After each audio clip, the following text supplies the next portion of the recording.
I sit in the sterile hallway of Riverside County Family Court, my hands trembling as I clutch the custody papers that could determine whether I'll see my children again. The fluorescent lights buzz overhead, casting harsh shadows on the linoleum floor where my 8-year-old Emma's forgotten hair tie lies abandoned from our last visit. My husband David was supposed to be sitting beside me right now, presenting a united front as we navigated this nightmare together. Instead, his empty chair speaks volumes to everyone passing by. 3 days ago, he left for what he called an emergency business conference in Seattle, 3 days into the most important legal battle of our lives.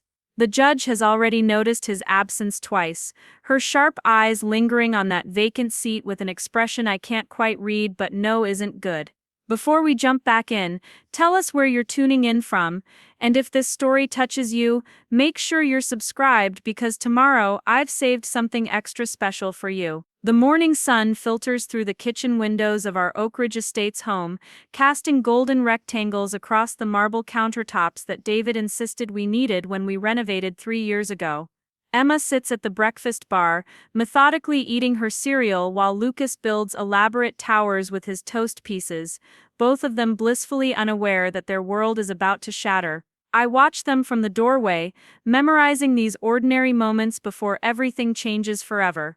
The legal papers arrived yesterday, delivered by a courier who apologized for interrupting our Sunday morning routine. David's petition for sole custody cited my emotional instability and inability to provide a stable environment due to work-related stress.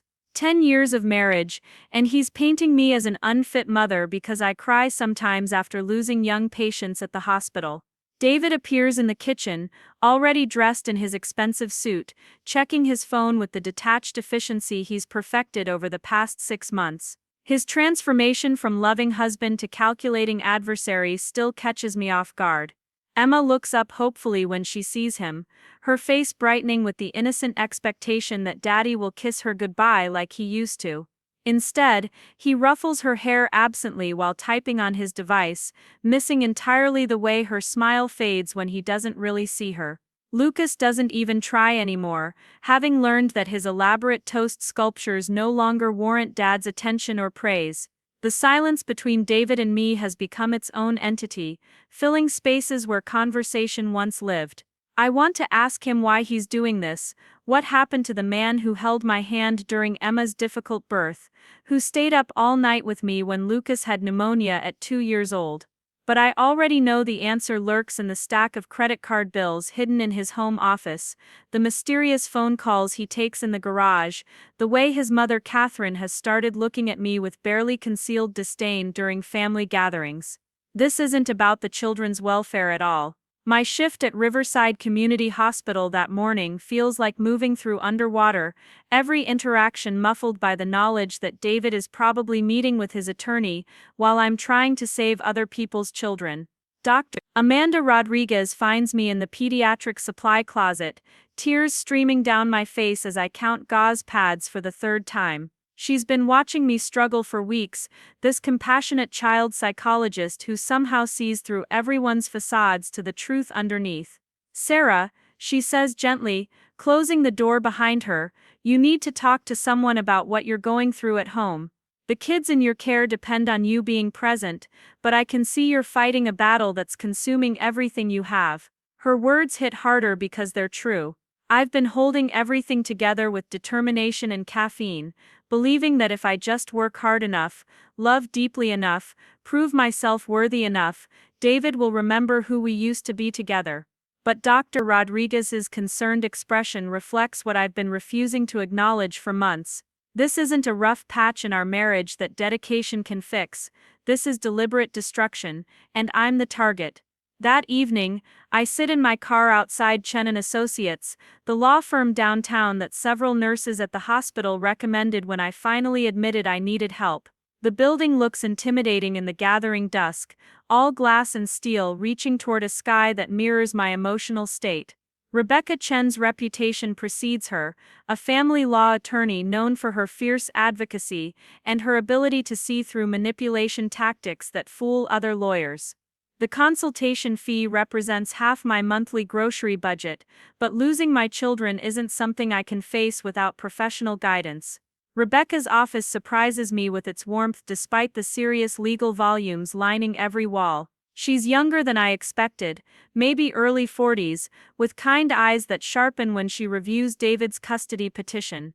Her questions are direct but not unkind, and for the first time in months I feel like someone is actually listening to my answers instead of cataloging my weaknesses for future use against me. "Tell me about your work schedule," she says, making notes as I explain the rotating shifts that keep me away from home sometimes but also provide the health insurance that covers our family. David's strategy becomes clear as Rebecca dissects his legal filing piece by piece. He's building a case around my absence during work hours, my emotional responses to pediatric traumas, and my financial dependence on employment he portrays as excessive and damaging to our family stability. What he's not mentioning, Rebecca notes with raised eyebrows, is his own travel schedule, his gambling debts that I've been quietly covering with overtime pay, or his mother's constant interference in our parenting decisions. "This isn't about custody, Sarah," she tells me plainly. "This is about control and possibly financial manipulation. We need to dig deeper into your family's actual circumstances." The next weeks blur together in a haze of document gathering, witness statements, and sleepless nights when I lie in our king-sized bed, listening to David make hushed phone calls from his study. Emma starts asking why Mommy and Daddy don't smile anymore, her 8-year-old intuition picking up the tension that permeates every room in our house. Lucas begins having nightmares, crawling into bed between us like he used to when he was smaller, his little body seeking comfort that neither David nor I seem capable of providing anymore. Jessica Torres becomes my lifeline during this period, my best friend since nursing school who now works in the emergency department at Riverside General. She watches me deteriorate with the helpless frustration of someone who loves you but can't fix what's breaking you apart. When I finally break down and tell her everything over wine in her tiny apartment kitchen, her response is immediate and fierce. "He's gaslighting you, Sarah," she says without hesitation. "I've watched him undermine your confidence for years, and now he's using your dedication to your job against you in court. You're one of the best pediatric nurses I know, and any judge with sense will see that your career makes you a better mother, not a worse one." Her words give me strength I didn't know I still possessed, but they also illuminate how isolated I've become. David's gradual Preparing and narrating this story took us a lot of time, so if you are enjoying it, subscribe to our channel. It means a lot to us. Now back to the story. Campaign to separate me from friends and family worked so effectively that I barely noticed it happening. Dinner plans canceled because he had work events, family visits postponed because he needed me home, my support system systematically dismantled under the guise of his needs taking priority. Now facing the biggest fight of my life, I'm discovering how few people I can actually count on for help.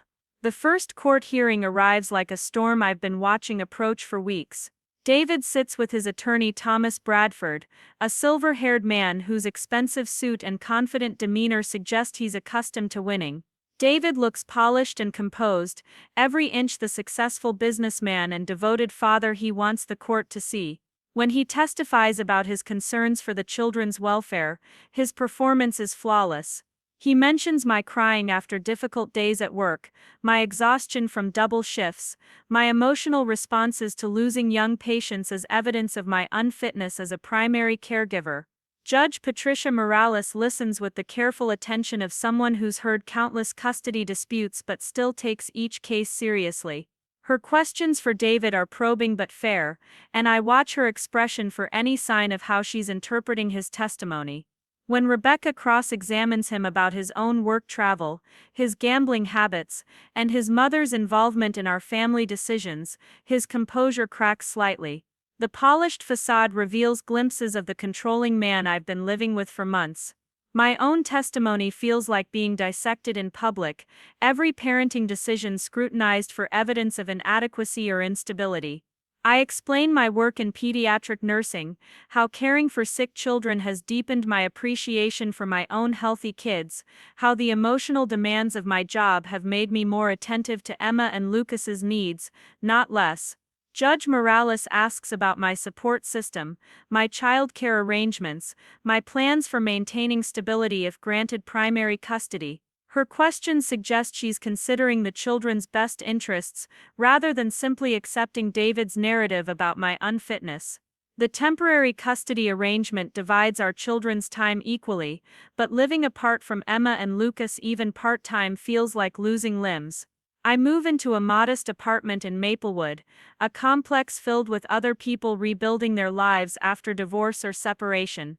The two-bedroom unit costs more than I can comfortably afford, but it provides spaces for the children that feel welcoming rather than institutional.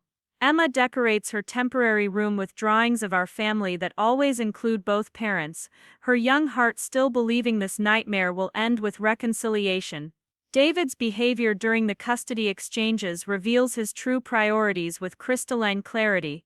He arrives precisely on time, interacts with the children efficiently but without warmth, and treats me like a stranger he's forced to conduct business with rather than the woman who bore his children and shared his bed for 10 years. Emma notices the change immediately, asking why Daddy doesn't hug Mommy goodbye anymore, why his smiles look different now. I struggle to explain adult complications to her 8-year-old understanding without poisoning her relationship with her father. Lucas responds to the upheaval by becoming clingy and anxious, his 5-year-old world suddenly uncertain about where he belongs and who will be taking care of him.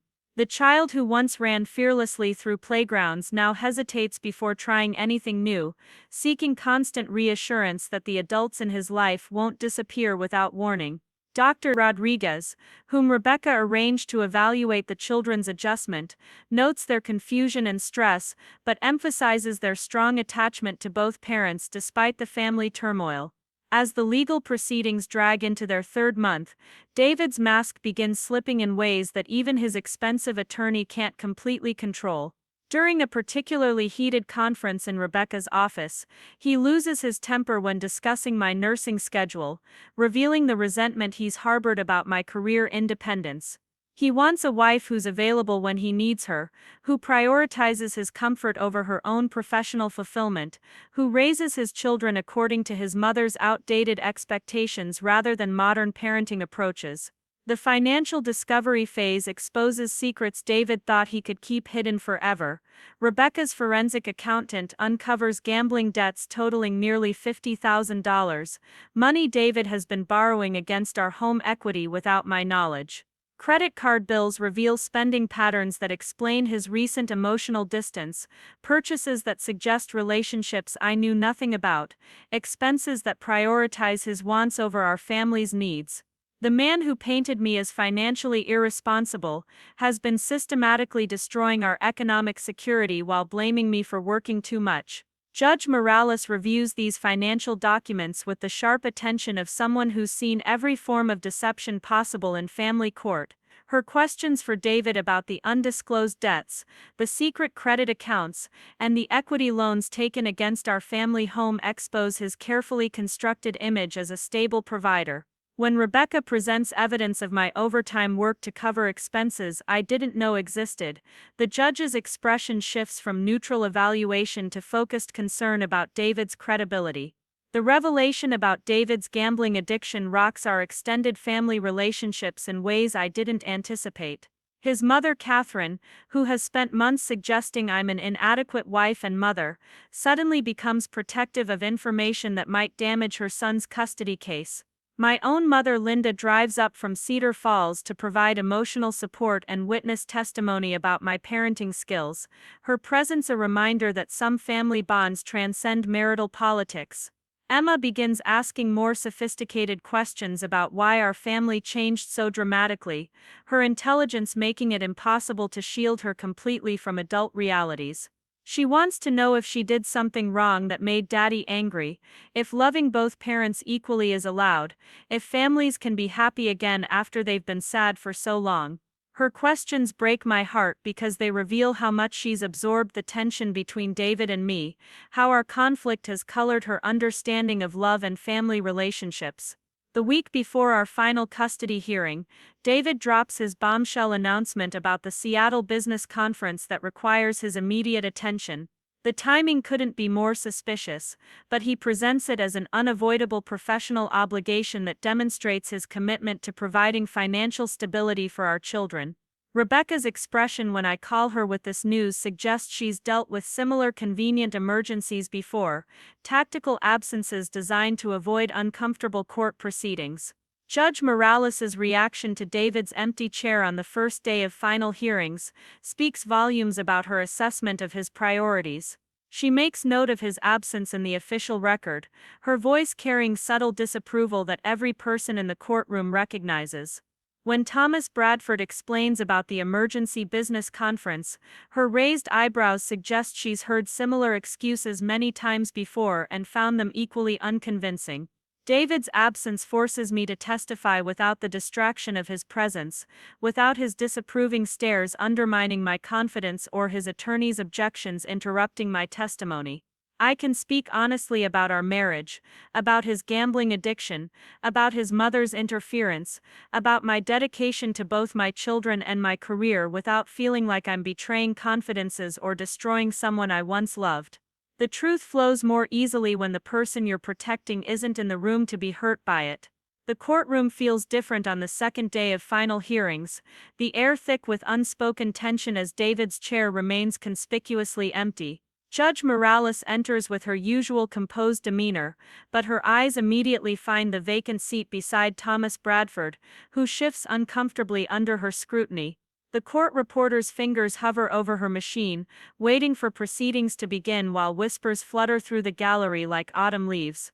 I smooth my navy dress, the same one I wore for Emma's school play last month when normal life still seemed possible, and try to project the competence David's absence inadvertently highlights. Thomas Bradford rises to address the court, his silver hair perfectly styled despite the obvious strain of representing a client who's abandoned ship during the most crucial phase of their case. Your Honor, he begins, his voice carrying the practiced authority of decades in family law, my client Mr. Mitchell deeply regrets his inability to be present today. The semiconductor conference in Seattle requires his immediate attention, as his company's largest contract hangs in the balance.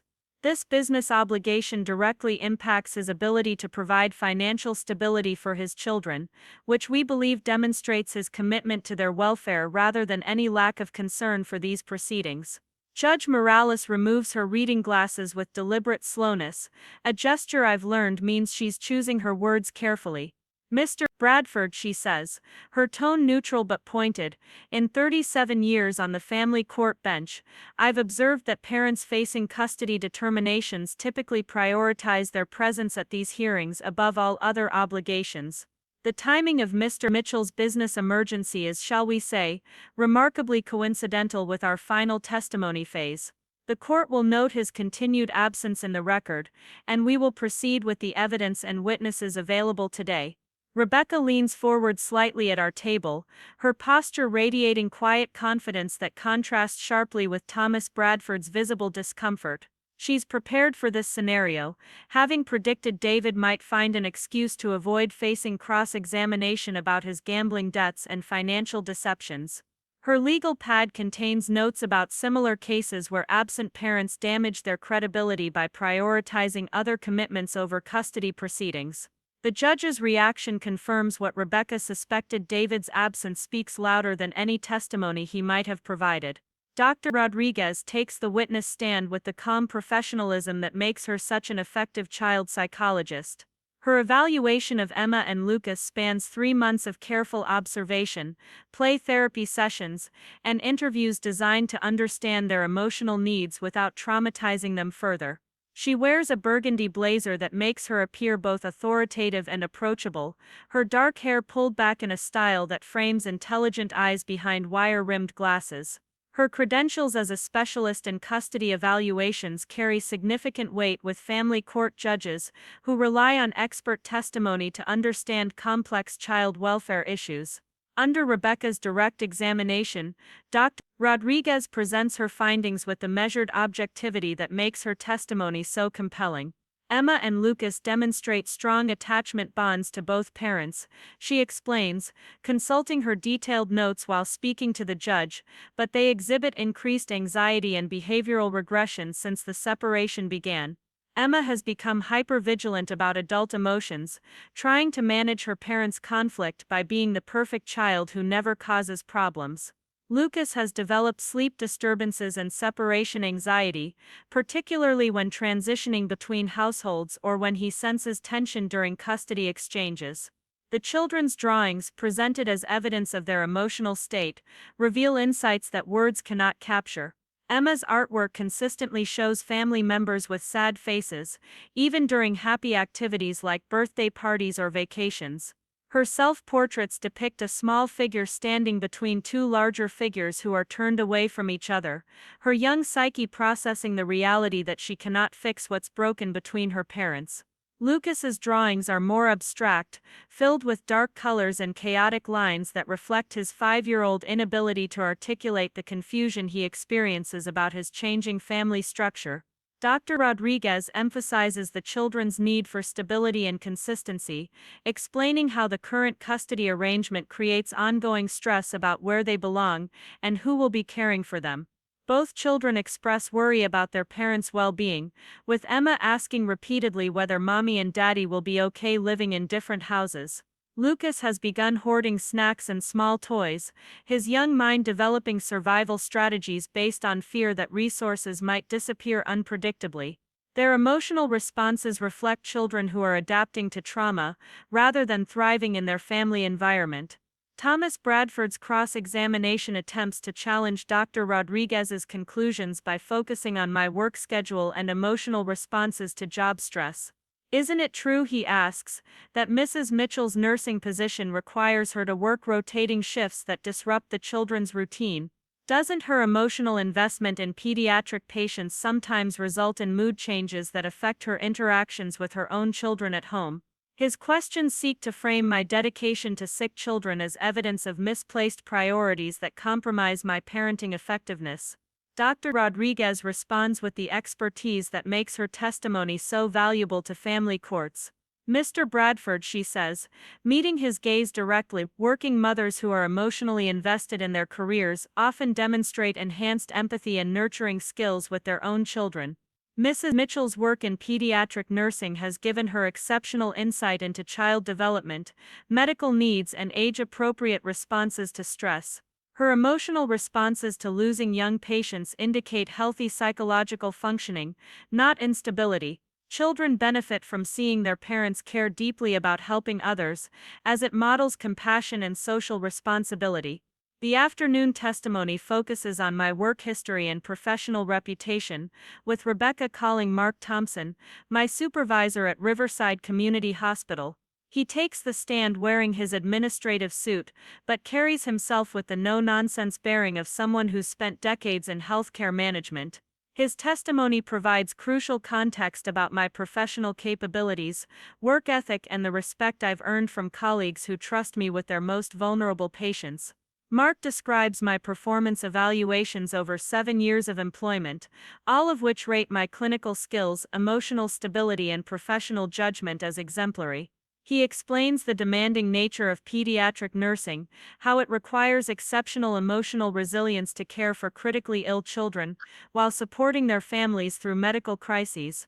My ability to maintain professional boundaries while providing compassionate care demonstrates exactly the kind of emotional regulation that makes someone an excellent parent, he tells the court. Under Thomas Bradford's cross-examination, Mark acknowledges that pediatric nursing involves exposure to traumatic situations that can affect healthcare workers emotionally. However, he emphasizes that my responses to difficult cases have always been within normal professional parameters, that I seek appropriate support when needed, and that my work performance has never suffered due to personal stress. The hospital's employee assistance program records show I've utilized counseling services appropriately, demonstrating self-awareness and healthy coping strategies rather than emotional instability. Jessica Torres follows Mark to the witness stand, her emergency department scrubs replaced by a professional dress that makes her look younger than her 34 years. Her friendship with me spans over a decade, beginning in nursing school when we supported each other through the rigorous academic and clinical requirements that many students find overwhelming. She's witnessed my parenting style firsthand through countless playdates, family gatherings, and informal childcare exchanges that occur naturally between close friends with children. Rebecca's questions allow Jessica to paint a detailed picture of my relationship with Emma and Lucas, describing how I balance work obligations with family time, how I include them in age-appropriate discussions about my job's challenges and rewards, how I seek their input on decisions that affect our family routine. She recalls specific examples of my parenting during stressful periods, such as when Lucas was hospitalized with pneumonia, and I coordinated my work schedule to maintain constant bedside presence, while ensuring Emma felt secure and supported at home. Jessica's testimony reveals the gradual changes in my marriage that friends noticed before I fully acknowledged them myself. She describes David's increasing criticism of my work schedule, his resentment about my emotional investment in patients, his attempts to isolate me from friendships that provided perspective on our relationship dynamics. Her observations carry particular weight because she's seen our family interactions in relaxed, unguarded moments when people reveal their authentic selves rather than performing for public consumption.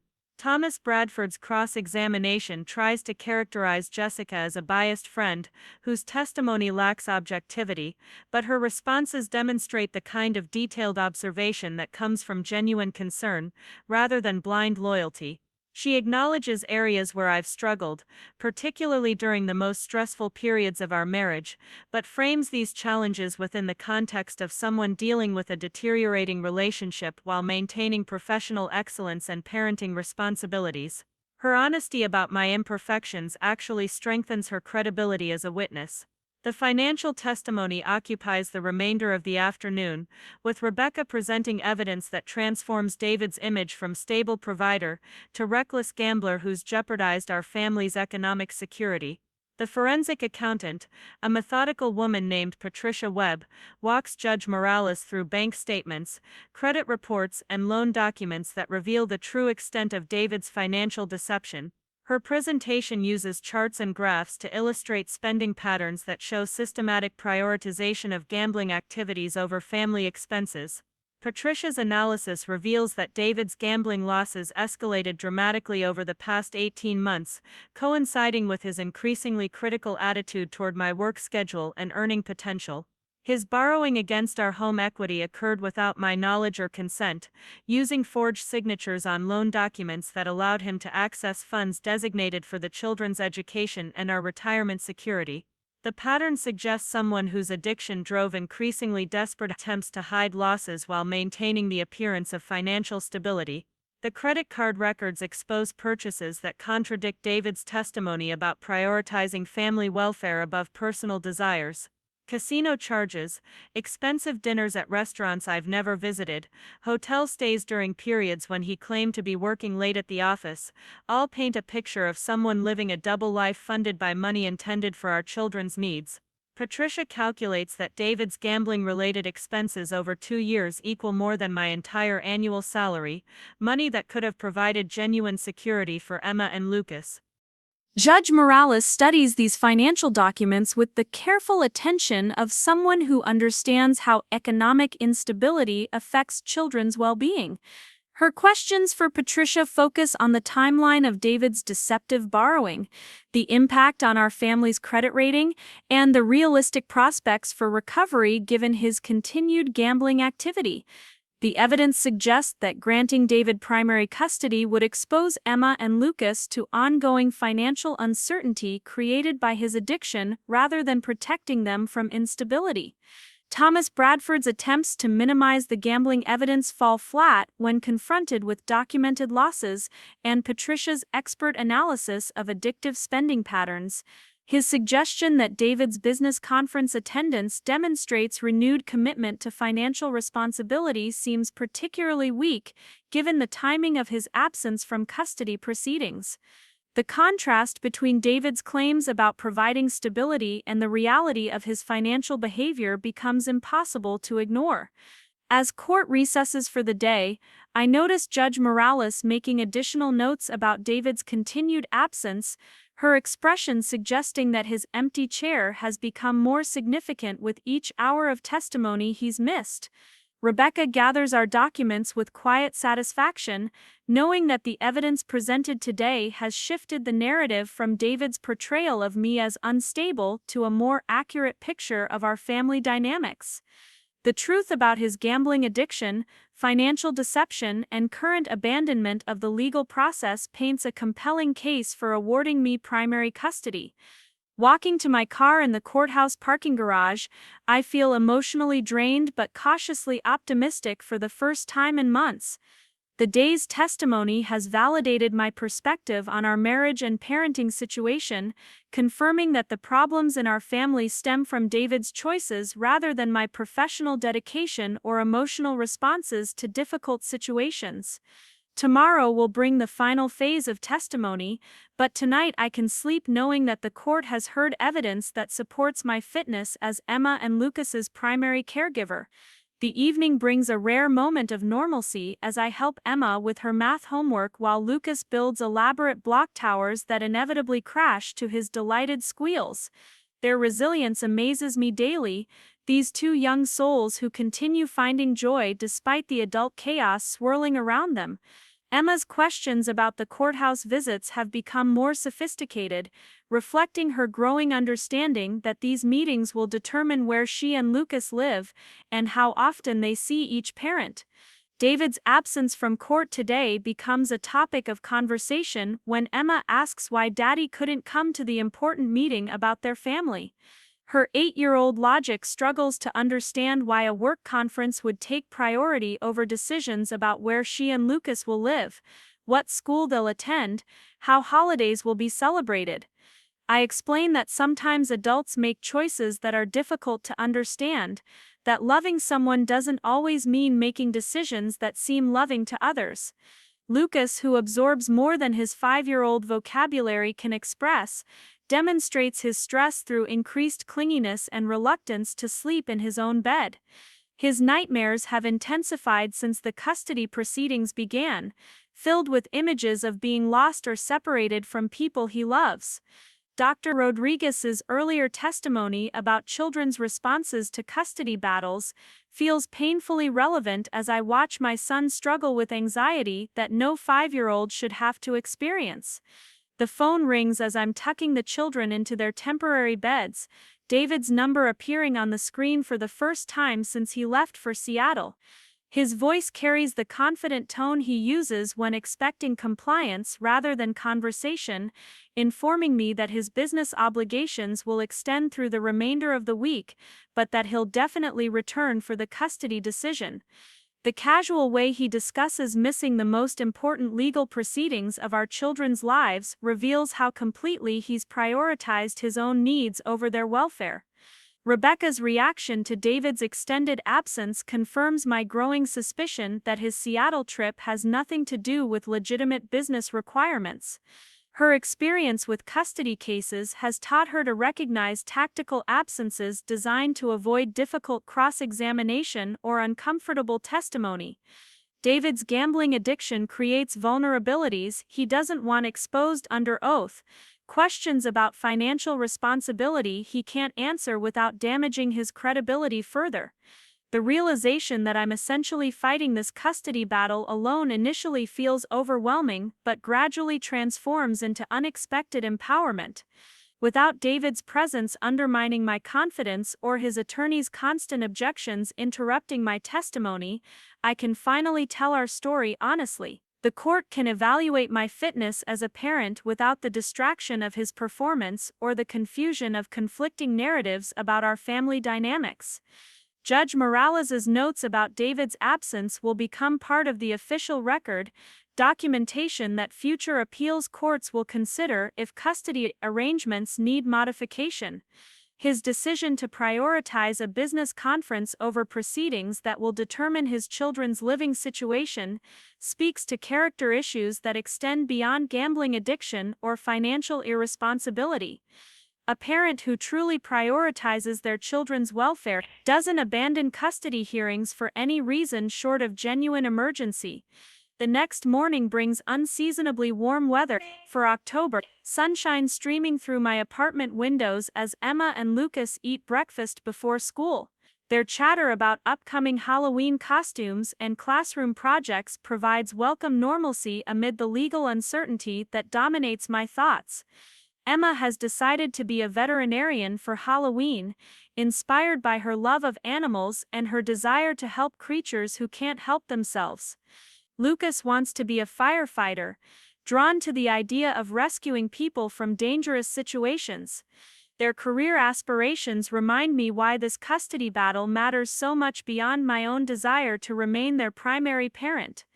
Emma and Lucas need stability, consistency, and emotional security to develop into the compassionate, confident people they're already becoming. David's gambling addiction, financial deception, and current abandonment of our legal proceedings demonstrate exactly the kind of unreliability that damages children's sense of security and trust in adult relationships.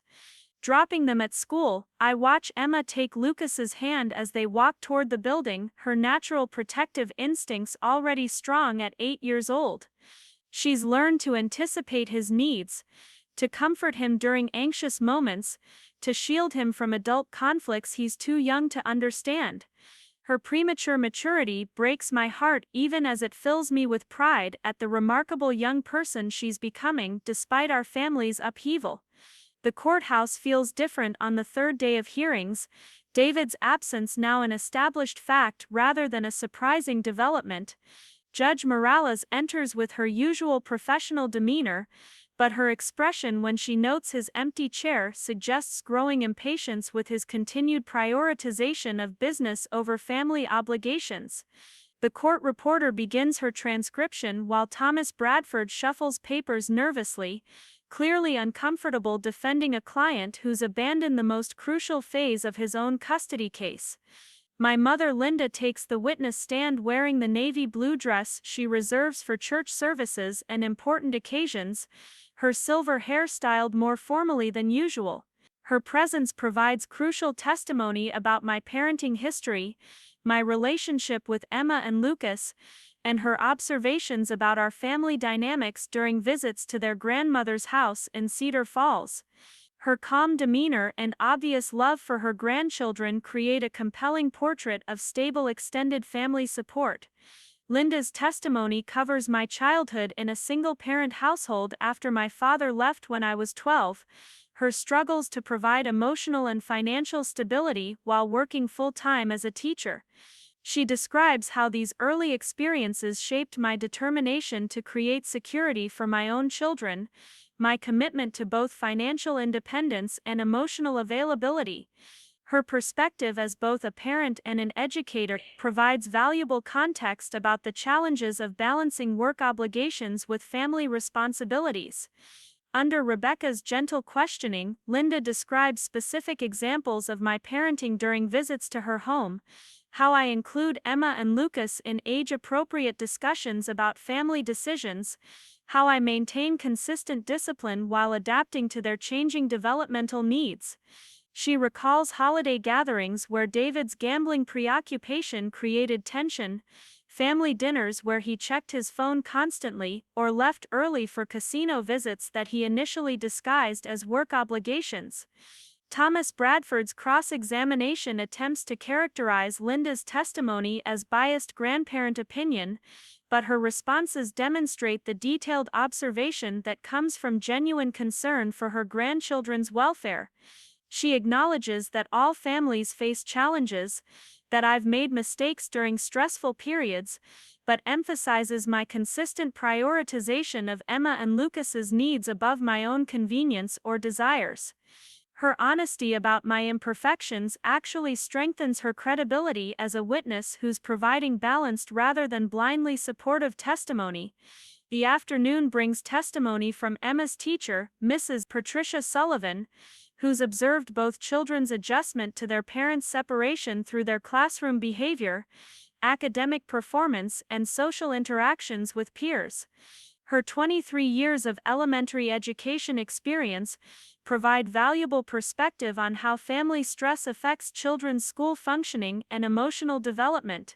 She wears a conservative gray suit that projects professional authority, while her warm smile suggests the caring personality that makes her so effective with young students. Mrs. Sullivan describes Emma's behavior during the custody proceedings, noting increased anxiety about academic performance and heightened sensitivity to peer conflicts that might mirror her home situation.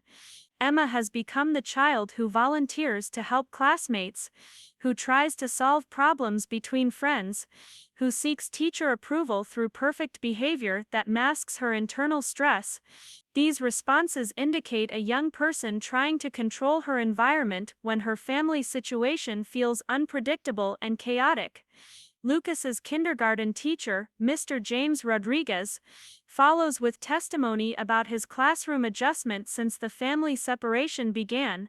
His 5-year-old processing of family changes manifests through increased clinginess with adults, reluctance to try new activities, and occasional emotional outbursts that seem disproportionate to typical childhood frustrations. Mr. Rodriguez emphasizes that these behaviors reflect normal responses to family stress rather than indicators of parental inadequacy, but notes Lucas's need for consistent routines and predictable adult relationships. Both teachers emphasize the children's continued academic progress despite their emotional challenges, crediting the stability I've maintained in their daily routines, homework supervision, and communication with school personnel. Their testimony contradicts David's portrayal of me as too emotionally unstable or work-focused to provide adequate parental supervision. Instead, they describe a mother who remains actively involved in her children's education while managing significant personal stress with grace and determination.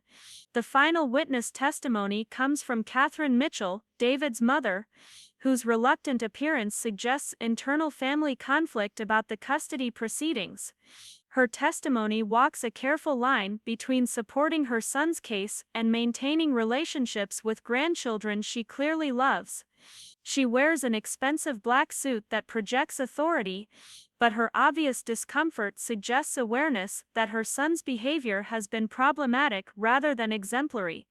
Rebecca's cross-examination reveals Catherine's knowledge of David's gambling problem, her attempts to provide financial assistance that enabled his addiction rather than encouraging treatment, and her growing concerns about his priorities during the custody battle. Her admission that she's repeatedly loaned David money to cover gambling debts undermines his portrayal as a financially stable provider. Her reluctant acknowledgement that his Seattle absence during custody proceedings surprised and disappointed her provides powerful testimony about his character. Catherine's relationship with Emma and Lucas clearly brings her joy, but her testimony reveals the conditional nature of her support for our family. She describes her expectations that I should prioritize household management over career advancement, that David's financial needs should take precedence over my professional goals, that traditional gender roles should govern our marriage regardless of economic realities.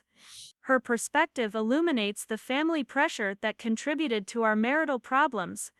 As testimony concludes for the day, Judge Morales makes additional notes about David's continued absence, her expression suggesting that his empty chair has become a significant factor in her evaluation of the case. The pattern of evidence presented over 3 days paints a clear picture of family dynamics that differ dramatically from David's initial portrayal of me as unstable and him as the better parenting option. His absence during these crucial proceedings speaks louder than any testimony he might have provided. David's first supervised visit takes place at the Riverside County Family Services building, a cheerful facility designed to make children comfortable during difficult family transitions. The waiting room features bright colors and age-appropriate books, but the underlying purpose creates an atmosphere of artificial normalcy that both Emma and Lucas sense immediately. They cling closer to me than usual as we wait for the social worker who will monitor their 2-hour visit with their father, their instincts recognizing that something fundamental has changed about their relationship with the man who used to tuck them into bed every night. The social worker, Maria Santos, appears with the kind of warm professionalism that comes from years of helping families navigate custody arrangements complicated by addiction, abuse, or abandonment. She kneels to Emma and Lucas's eye level, explaining in age-appropriate language that she'll be nearby while they spend time with their daddy, that they can ask for her help if they need anything, and that mommy will return to pick them up when visit time ends. Her gentle manner provides reassurance, but both children's questions reveal their confusion about why visiting their father now requires adult supervision. David arrives 15 minutes late, his appearance disheveled in ways that suggest ongoing stress about the custody decision and its impact on his daily life. His suit looks wrinkled, his hair uncombed, and his eyes carry the hollow expression I recognize from his worst gambling binges during our marriage. When Emma runs to hug him with her typical enthusiasm, his response feels mechanical rather than genuine, going through parental motions without the emotional connection that once made their relationship special. Lucas hangs back, his 5-year-old intuition picking up signals that his sister's 8-year-old optimism initially misses.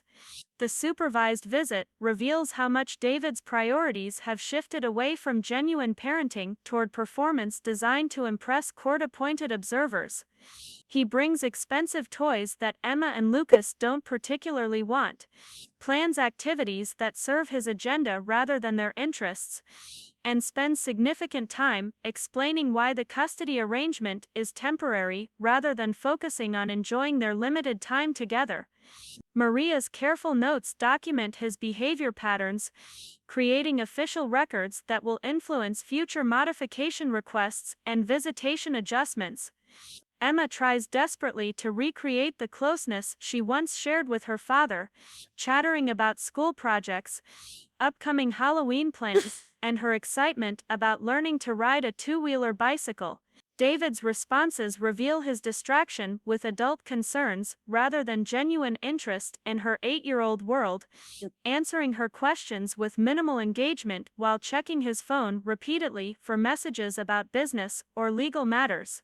Her gradual recognition that something essential has changed about their relationship breaks my heart when I observe her confusion and disappointment. Lucas's response to the supervised visit demonstrates the wisdom that sometimes comes from being too young to rationalize adult behavior that doesn't make emotional sense. He plays quietly with the building blocks Maria provides, creating elaborate structures while watching his father's interactions with Emma through peripheral vision. When David attempts to engage him directly, Lucas's responses are polite but guarded, his natural caution protecting him from disappointment that his sister hasn't learned to anticipate yet. The drive home after that first supervised visit brings questions from Emma that reveal her struggle to understand why their family relationships have become so complicated and formal. She wants to know why Daddy seems different, why they can't visit him at his house like they used to, why a nice lady has to watch them when they're spending time with their father. Her 8-year-old logic seeks concrete explanations for abstract adult problems that don't have simple answers suitable for children. Lucas's processing of the supervised visit manifests through increased clinginess and renewed bedtime anxiety, his 5-year-old emotional regulation system overwhelmed by the artificial nature of the court-mandated family interaction. His drawings that week feature people standing far apart from each other, his artistic expression capturing the emotional distance he sensed during their time with David. The supervised visits, designed to maintain parent-child relationships, initially seem to highlight how much damage has already occurred to those bonds. My work schedule at Riverside Community Hospital provides welcome normalcy and professional satisfaction that counterbalances the ongoing stress of post-divorce family arrangements. The pediatric unit becomes a refuge where my competence and emotional stability are valued rather than questioned, where caring deeply about vulnerable children is considered an asset rather than evidence of misplaced priorities. My colleagues' support during the custody battle created workplace relationships that have deepened into genuine friendships based on mutual respect and shared professional values. Dr. Amanda Rodriguez, whose expert testimony proved crucial during the custody proceedings, occasionally stops by the pediatric unit to check on my adjustment to single parenthood and primary custody responsibilities. Her professional interest has evolved into personal concern, and her insights about Emma and Lucas's emotional needs help me navigate the complex challenges of supporting them through their parents' divorce while maintaining my own psychological health. Her guidance about age-appropriate discussions of family changes proves invaluable as both children ask increasingly sophisticated questions about adult relationships and legal decisions. The financial reality of single parenthood creates challenges that David's child support payments only partially address, particularly given the attorney fees, court costs, and moving expenses associated with establishing our independent household. My nursing salary covers basic necessities but leaves little margin for emergencies or extras that married life once made possible. The irony that David's gambling addiction created these financial constraints while he simultaneously argued that my work schedule made me an unfit parent adds another layer of frustration to an already complicated situation. Emma's awareness of our changed financial circumstances manifests through her increasing interest in helping with household tasks and her reluctance to ask for things she wants but doesn't absolutely need. Her 8-year-old understanding that money has become tighter makes her more appreciative of simple pleasures like library visits, park picnics, and home-cooked meals that don't require expensive ingredients. Her maturity in adapting to our new reality impresses me even as it saddens me that she's learning adult lessons about resource management earlier than childhood should require. Lucas's adjustment to our reduced circumstances appears in his decreased interest in expensive toys and his increased satisfaction with creative activities that cost nothing but imagination. He builds elaborate cities from cardboard boxes, creates art projects from recycling materials, and finds entertainment in simple games that we can play together without purchasing special equipment. His 5-year-old adaptability reminds me that children often care more about parental attention than material possessions, though their resilience shouldn't be necessary to compensate for adult failures. The Halloween season brings our first major holiday as a single-parent family, with Emma's veterinarian costume and Lucas's firefighter outfit requiring more creativity than cash to execute successfully. We spend an afternoon transforming thrift store finds into professional-looking uniforms, their excitement about the process proving that handmade costumes create memories that store-bought versions cannot match. Their pride in explaining to friends how we created their outfits together demonstrates the confidence that comes from active participation rather than passive consumption. Trick-or-treating through our Maplewood neighborhood reveals the supportive community that has developed around Emma and Lucas during our months of residence in the apartment complex. Other single parents, elderly neighbors who enjoy visiting with children, and families who've heard about our custody situation create an informal network of people who care about their welfare and celebrate their achievements. The sense of belonging that develops naturally contrasts sharply with the artificial relationships David tried to maintain through expensive gestures and material provisions. David's second supervised visit occurs the week after Halloween, with Emma eager to show him photos of their costumes and describe their neighborhood trick-or-treating adventure. His response reveals his disconnection from their daily lives and his resentment about missing experiences that he chose to forfeit through his gambling addiction and absence from custody proceedings. Rather than celebrating their creativity and happiness, he focuses on what he perceives as evidence of financial limitations that wouldn't exist if he had primary custody. The conversation about Halloween costumes becomes another opportunity for David to criticize my parenting choices and economic management rather than appreciating the resourcefulness that his gambling losses made necessary. Maria Santos documents his tendency to turn the children's positive experiences into complaints about the custody arrangement, behavior that demonstrates his ongoing prioritization of adult grievances over their emotional needs. His inability to simply enjoy their happiness reveals how thoroughly his addiction has damaged his capacity for genuine parental love. Emma's confusion about her father's negative response to her excitement about Halloween grows into her first direct questions about why he seems angry about things that make her happy. Her 8-year-old emotional intelligence recognizes the disconnect between David's claims about wanting more time with his children and his actual interactions with them during supervised visits. The cognitive dissonance creates anxiety that manifests through increased bedtime fears and resistance to discussing future visits with their father. Lucas's response to David's criticism about their Halloween celebration appears through his withdrawal during the remainder of the supervised visit, his 5-year-old emotional regulation system protecting him from adult negativity he doesn't understand. He returns to his building blocks, creating structures that he systematically knocks down in what Maria recognizes as a healthy expression of his frustration with adult behavior that doesn't make sense. His ability to self-regulate impresses the social worker while breaking my heart as evidence of resilience no kindergartner should need to develop. The weeks following the Halloween visit bring increased resistance from both children about spending time with their father, their natural instincts protecting them from interactions that create stress rather than joy. Emma asks directly whether she has to go to supervised visits if they make her feel worried about making Daddy upset, while Lucas begins having stomachaches on visit days that mysteriously disappear once we're safely home. Their bodies and emotions are providing feedback about relationships that court orders mandate but that don't serve their psychological welfare.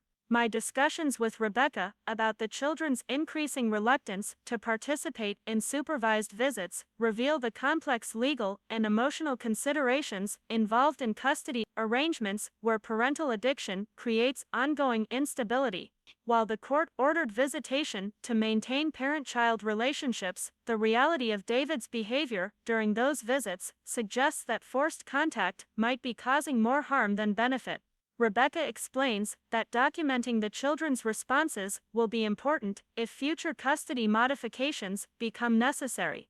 Dr. Rodriguez's professional evaluation of Emma and Lucas's adjustment to the custody arrangement includes specific assessment of their responses to supervised visitation, their emotional regulation during and after visits with their father, and their expressed preferences about future contact arrangements. Her clinical observations confirm what I see at home, that the artificial nature of supervised visits, combined with David's ongoing emotional unavailability, creates stress that outweighs any benefits of maintaining regular contact with their father. The Thanksgiving holiday approaches, with Emma and Lucas asking whether they'll spend time with Daddy during the family celebration, their questions revealing both hope and apprehension about holiday arrangements under the new custody order. David's rights include holiday visitation, but the supervised requirement means that Thanksgiving dinner will occur at the Family Services building rather than in a traditional family setting. The institutional nature of holiday visits highlights how thoroughly his choices have disrupted normal family traditions and celebrations. My mother Linda drives up from Cedar Falls to spend Thanksgiving week with us, her presence providing stability and grandmother love that helps Emma and Lucas process the complex emotions surrounding their first major holiday after their parents' divorce. Her stories about our own single-parent Thanksgivings after my father left create context for their current situation, while demonstrating that families can be happy and complete regardless of their composition. Her wisdom about focusing on gratitude rather than loss helps reframe the holiday around appreciation for what we have, rather than mourning for what we've lost. The actual Thanksgiving visit with David occurs in a conference room decorated with paper turkeys and artificial autumn leaves, Maria Santos facilitating conversation while a catered meal provides food that nobody particularly enjoys. David's attempt to create holiday magic in an institutional setting feels forced and uncomfortable, his performance of parental affection contrasting sharply with the genuine warmth Emma and Lucas experience at home with their grandmother and me. Their polite cooperation reveals children trying to protect adult feelings rather than enjoying genuine family connection. Emma's questions after the Thanksgiving visit focus on why holiday celebrations with Daddy feel different from holidays at home, her 8-year-old understanding that something essential is missing from these court-mandated interactions. She describes feeling like she's visiting a stranger who looks like her father but doesn't act like the daddy she remembers from before our marriage problems began. Her observation demonstrates remarkable emotional intelligence about authentic versus performed relationships. Lucas's response to the holiday visit appears through his increased attachment to family photos that show happier times when their parents lived together and holidays felt genuinely celebratory rather than obligatory. He carries a picture of last year's Thanksgiving in his backpack, showing it to friends at school when they discuss their own family celebrations. His 5-year-old need to maintain connection to positive memories reveals his struggle to reconcile the father he loved with the man who now appears for supervised visits. The December weeks bring preparation for Christmas celebrations that will be divided between our apartment festivities and David's supervised holiday visit, the logistics of shared custody creating complications that single-parent families don't face. Emma and Lucas express preference for spending Christmas morning at home, opening presents under the small tree we decorated together, followed by an afternoon visit with their father at the Family Services Building. Their desire to maintain control over their most important holiday traditions reflects their need for some aspects of their lives to remain predictable and joyful. My nursing schedule during the holiday season includes extra shifts that provide overtime pay for Christmas presents while also offering escape from the emotional intensity of managing children's complex feelings about their father's limited involvement in their lives. The pediatric unit during December becomes a place of both heartbreak and hope, with sick children whose families gather around hospital beds contrasting sharply with healthy children whose family relationships have been damaged by adult choices and legal interventions. Christmas shopping on a single-parent budget requires creativity and planning that married life never demanded, but Emma and Lucas's excitement about selecting gifts for each other creates joy that expensive presents couldn't match. Their handmade cards expressing love and gratitude demonstrate values that material abundance often obscures, their appreciation for simple pleasures reflecting emotional health that survives despite family upheaval. Their genuine affection for each other and their protective concern for my welfare reveals character development that transcends their parents' failures. The supervised Christmas visit occurs in a conference room decorated with paper snowflakes and artificial poinsettias, David bringing elaborate gifts that seem designed to compete with Santa Claus rather than express genuine paternal love. Emma and Lucas's polite appreciation reveals children who've learned to manage adult expectations rather than respond with authentic emotional reactions. Their performance of gratitude highlights the artificial nature of relationships maintained through court orders rather than genuine mutual affection. David's gifts reflect his ongoing disconnection from his children's actual interests and developmental needs, expensive electronic devices that Emma and Lucas don't know how to use, rather than items that match their current enthusiasms or support their creative development. His gesture demonstrates the familiar pattern of substituting material provisions for emotional availability, believing that impressive presents can compensate for his absence during the legal proceedings that determine their custody arrangement. The children's subdued response to their father's lavish gifts creates tension during the supervised visit, Their natural honesty about preferring simpler presents that match their interests conflicting with adult expectations about appropriate gratitude for expensive gestures. Maria Santos documents the interaction, noting David's frustration when Emma and Lucas don't display the enthusiasm he expects for presents that cost more than most families spend on entire Christmas celebrations. The evening after the Christmas visit brings conversations with Emma and Lucas about their complex feelings toward their father, their confusion about adult behavior that sends mixed messages about love and priority. Emma struggles to understand why someone who claims to miss them wasn't present for the court hearings that determined their living situation, while Lucas expresses his 5-year-old observation that Daddy seems angry even when giving them presents.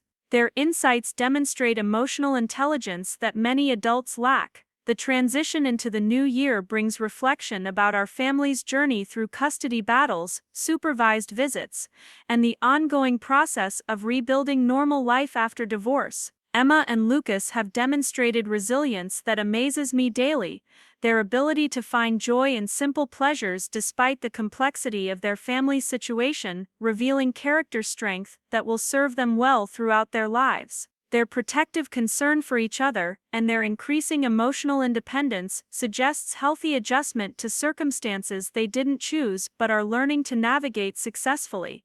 My own growth during the months since David left for his convenient Seattle business conference includes professional confidence, personal independence, and parenting skills that single motherhood has demanded and developed. The custody battle validated my abilities while exposing his limitations, creating legal recognition of realities I understood long before court proceedings began. The victory represents justice for Emma and Lucas rather than personal vindication, focused on their welfare rather than adult competition. The pediatric nursing work that David once criticized as evidence of misplaced maternal priorities has proven to be excellent preparation for single parenting, providing emotional regulation skills, crisis management experience, and professional networks that support our family's stability. My colleagues' respect and friendship offer validation that counterbalances any lingering doubts about my decisions during the custody battle.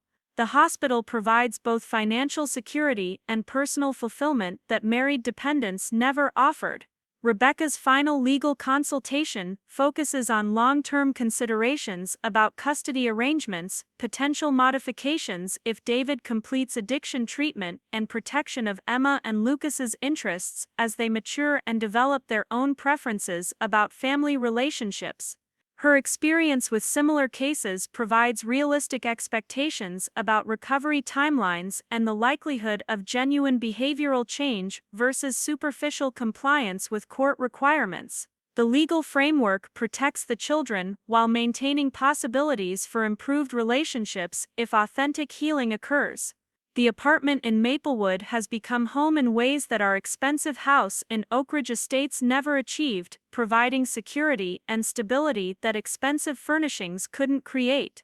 Emma and Lucas have decorated their rooms with artwork, photos, and treasures that reflect their personalities rather than design concepts chosen by adults with different aesthetic preferences. Their sense of ownership and belonging demonstrates that emotional security matters more than material luxury. The community relationships that have developed naturally around our family situation provide support networks that isolated married life never offered, connections with neighbors, teachers, and other parents who share similar challenges and celebrate small victories together. Emma and Lucas's friendships with other children reflect their emotional health and social development, their ability to form authentic relationships despite family complications that some children find overwhelming. The supervised visits continue monthly, but Emma and Lucas's enthusiasm diminishes with each interaction that fails to provide genuine connection with their father. David's complaints about the custody arrangement dominate conversation time that could be spent enjoying their company, his focus on adult grievances revealing ongoing prioritization of his own needs over their emotional welfare. Maria Santos's reports document the pattern of interactions that serve court requirements without meeting the children's psychological needs for authentic paternal relationships.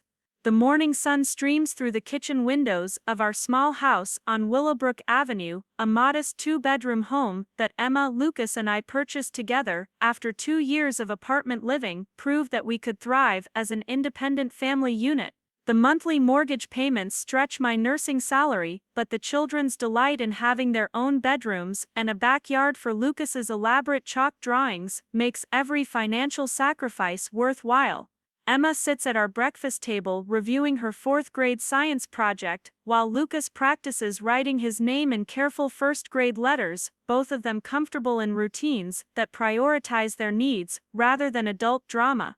The custody modification hearing scheduled for next month represents David's 3rd attempt to expand his visitation rights, his legal persistence matching his gambling addiction in its relentless pursuit of goals that serve his desires rather than practical realities.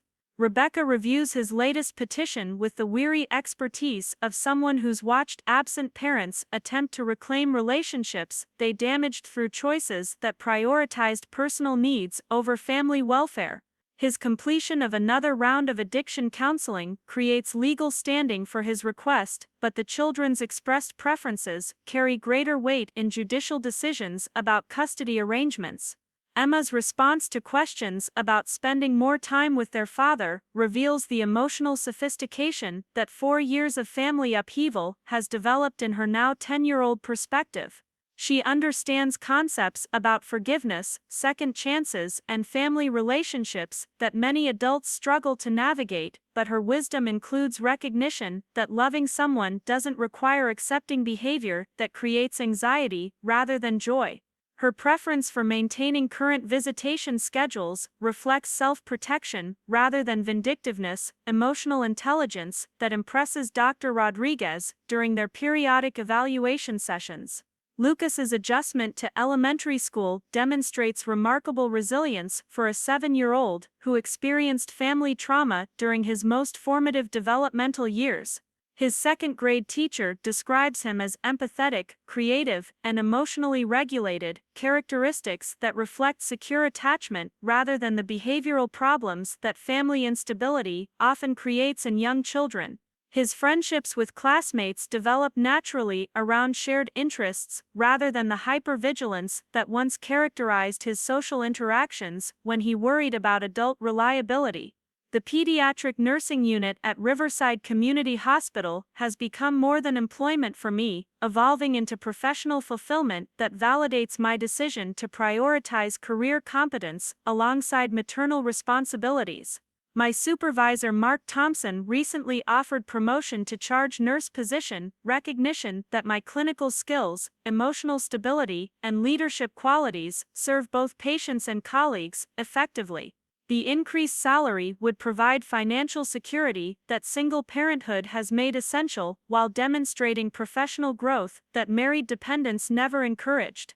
David's current living situation reflects ongoing struggles with domestic responsibility and financial management that 4 years of various treatment programs have failed to address comprehensively.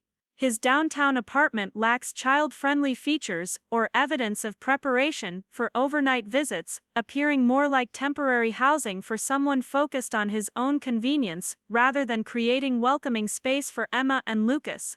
His lifestyle choices continue revealing priorities that place personal comfort above parental obligations, patterns that supervised visits have documented consistently.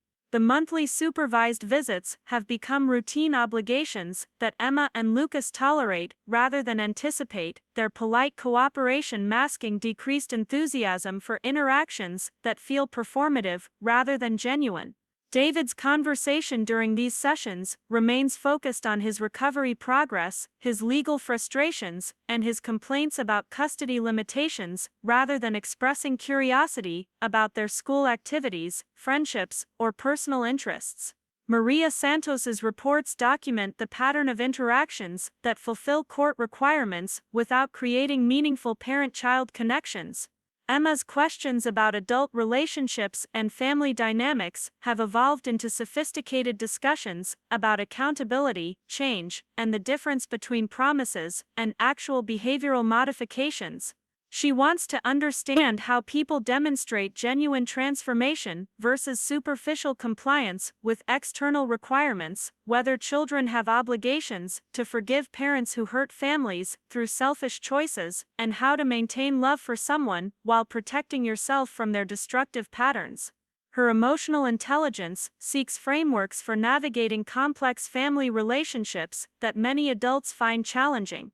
Lucas's artwork continues featuring family drawings that show emotional rather than legal reality, three figures clustered together in activities they enjoy, while a fourth figure stands apart, holding objects that look like gifts or money. His 7-year-old artistic expression captures the dynamics of relationships built on genuine connection versus those maintained through material gestures and court mandates. His pictures provide insights into attachment patterns that adult conversation cannot fully convey about the effectiveness of forced family interactions. The spring semester brings Emma's selection for the Gifted and Talented program at Riverside Elementary academic recognition that reflects both natural intelligence and the educational support that stable home environment provides. Her teacher Mrs. Chen describes her as curious, confident, and emotionally mature, qualities that flourish when children feel secure about where they belong and who will be caring for them. Her achievement represents validation of my parenting choices during years when David's accusations questioned my fitness as primary caregiver. Lucas's participation in the school's art exhibition showcases creative talents that develop when children have emotional space for imagination rather than anxiety about adult problems they cannot control. His paintings feature bright colors and happy themes that reflect his psychological health despite family complications that could have created lasting emotional damage.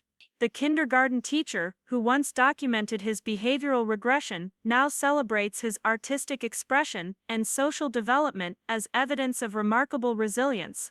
The summer months bring our annual vacation to Cedar Falls, where my mother's lake house provides experiences that city life cannot offer, while strengthening extended family relationships that feel authentic rather than obligatory. Emma and Lucas anticipate these visits with genuine excitement, their comfort with grandmother time highlighting the difference between relationships built on love and consistency versus those maintained through legal requirements. Their letters home during these visits bubble with enthusiasm about activities chosen for their enjoyment rather than adult convenience.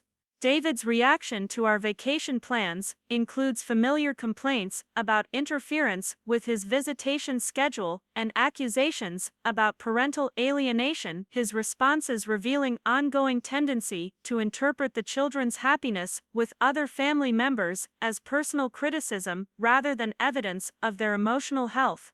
His self-centered perspective on their joy demonstrates narcissistic thinking patterns that addiction treatment has failed to modify significantly, suggesting that his personal recovery remains incomplete despite compliance with court-mandated counseling requirements.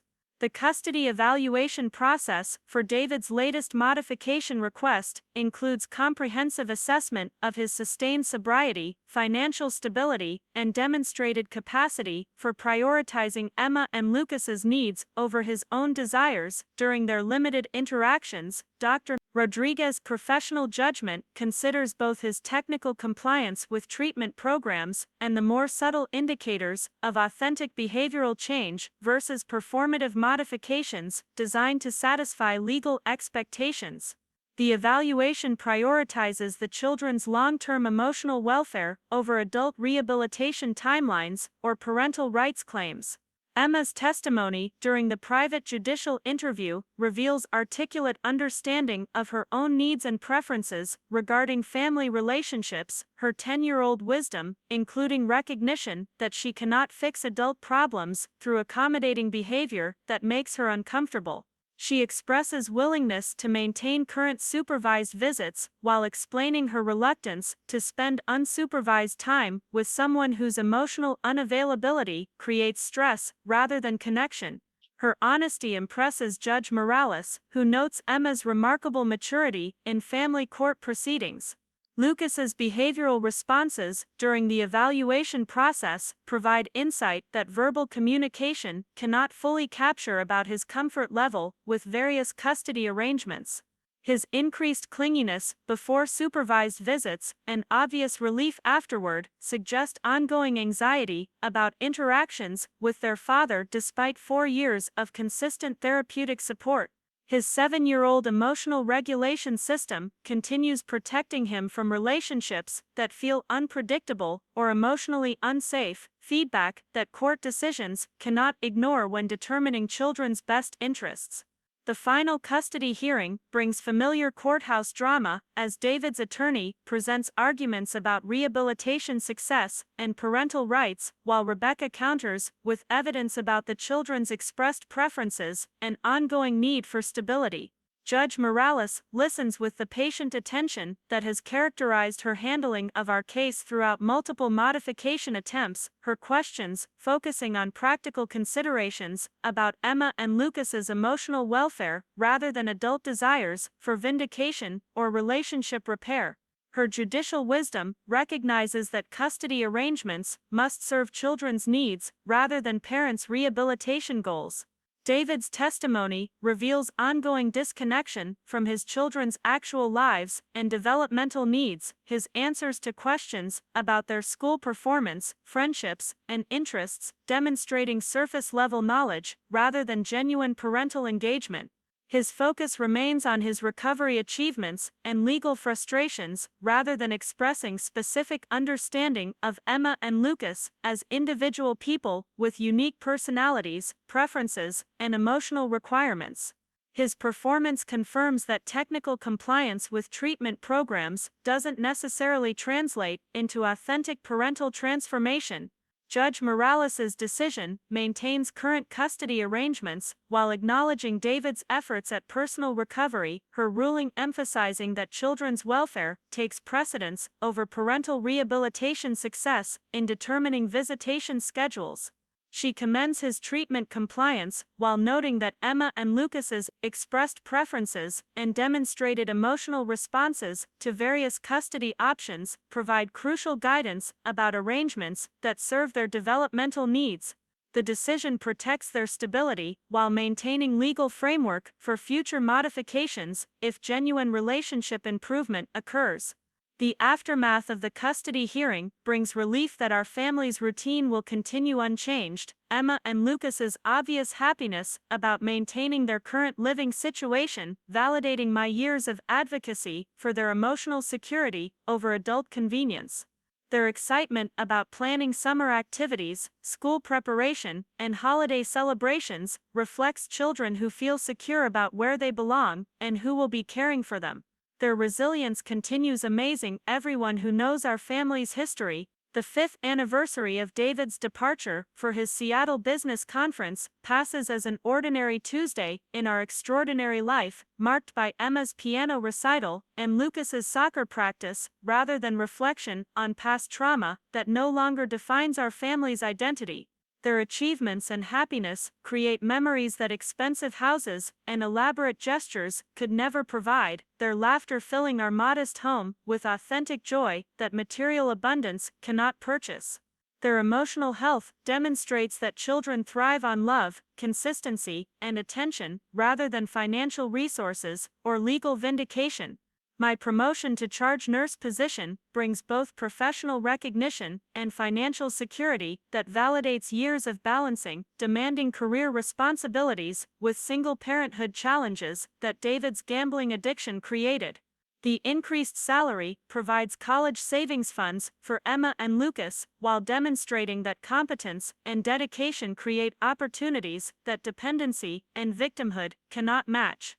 My colleagues' respect and support offer daily confirmation that choosing professional excellence alongside maternal devotion serves both personal fulfillment and family welfare.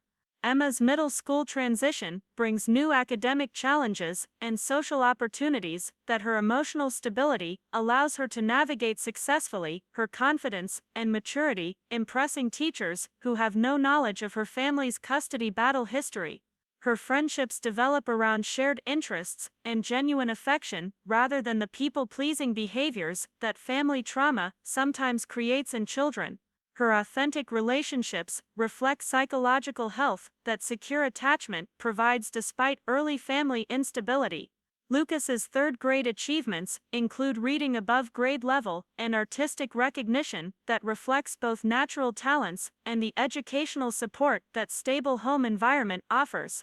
His teacher describes him as kind, creative, and emotionally generous with classmates, characteristics that demonstrate healthy development rather than behavioral problems that family dysfunction often produces. His capacity for joy and friendship reveals resilience that transcends early childhood trauma through consistent caregiving and authentic love. The Christmas season brings our sixth holiday celebration as an independent family unit, traditions that have evolved organically around our preferences and values rather than external expectations or performance requirements. Emma and Lucas's excitement about decorating our tree, planning homemade gifts, and preparing special meals reflects children who associate holidays with genuine family connection rather than obligation or anxiety. Their anticipation creates memories that expensive celebrations could never match. David's supervised Christmas visit occurs with familiar awkwardness as he attempts to create holiday magic through elaborate gifts rather than emotional presence, his performance highlighting the continued gap between his rehabilitation claims and actual parental transformation. Emma and Lucas's polite appreciation masks their preference for authentic family celebrations that prioritize connection over consumption, their emotional intelligence, recognizing the difference between genuine care and performative gestures designed to satisfy legal requirements or ease adult guilt. The new year brings reflection on our family's journey from custody crisis to stable independence, Emma and Lucas's growth and happiness, proving that children can thrive when adult problems are resolved through legal intervention rather than family accommodation of destructive behaviors. Their resilience demonstrates that love, consistency, and emotional security matter more than traditional family structures or financial abundance in creating childhood experiences that support healthy development into confident, caring adults. My relationship with Jessica Torres has deepened into friendship that provides both professional collaboration and personal support. Our shared experiences with single parenthood and nursing careers creating understanding that married friends cannot always offer. Her children and Emma and Lucas have developed sibling-like relationships through informal childcare exchanges and family activities that create extended kinship networks beyond biological relationships. Our chosen family provides community that isolation and married dependency never allowed. The spring months bring Emma's acceptance into the middle school honors program and Lucas's selection for the district art showcase, academic and creative achievements that reflect their emotional security and intellectual development under stable family leadership. Their accomplishments create pride that transcends any lingering sadness about their father's limited involvement in their daily lives, their success demonstrating that children with one fully engaged parent often thrive more than those with two distracted or dysfunctional caregivers. Rebecca's final consultation about our custody case focuses on long-term legal protections and the likelihood that David's pattern of modification requests will continue as Emma and Lucas mature into adolescence with increasingly strong preferences about family relationships. Her experience suggests that parents who prioritize legal victory over genuine relationship repair typically maintain their adversarial approach, regardless of children's expressed wishes or professional recommendations about their welfare. The legal framework provides ongoing protection while maintaining theoretical possibilities for authentic family healing. The summer vacation at my mother's lake house brings opportunities for Emma and Lucas to develop independence, outdoor skills, and extended family relationships that enrich their lives beyond what urban routines can provide. Their excitement about swimming, fishing, and exploring rural environments reflects children who feel secure enough to embrace new experiences rather than clinging to familiar routines from anxiety about adult reliability. Their adventurous spirits demonstrate emotional health that transcends early family trauma. The beginning of Emma's 6th grade year and Lucas's 4th grade transition marks new developmental phases that they approach with confidence born from years of consistent caregiving and emotional security. Their academic enthusiasm, social skills, and creative interests reflect children who can focus on age-appropriate challenges rather than managing adult problems or worrying about family stability. Their growth continues validating every difficult decision I made to prioritize their welfare over adult convenience during our custody battles. The October morning brings news that David has relocated to Portland for employment opportunities, his move creating geographical distance that naturally reduces visitation frequency while eliminating ongoing legal pressure for custody modifications. Emma and Lucas receive this information with equanimity rather than distress, their emotional detachment from their father reflecting years of interactions that fulfilled legal obligations without creating genuine parent-child bonds. Their reaction demonstrates healthy boundaries rather than parental alienation. The courthouse where Judge Morales made decisions that protected Emma and Lucas from ongoing exposure to gambling addiction and emotional instability now serves other families facing similar crises, her wisdom continuing to prioritize children's welfare over adult rehabilitation claims or parental rights arguments. Her judicial philosophy that custody arrangements must serve developmental needs rather than legal theories provides framework that protects vulnerable children from well-intentioned but misguided attempts to preserve family relationships that damage rather than nurture young lives.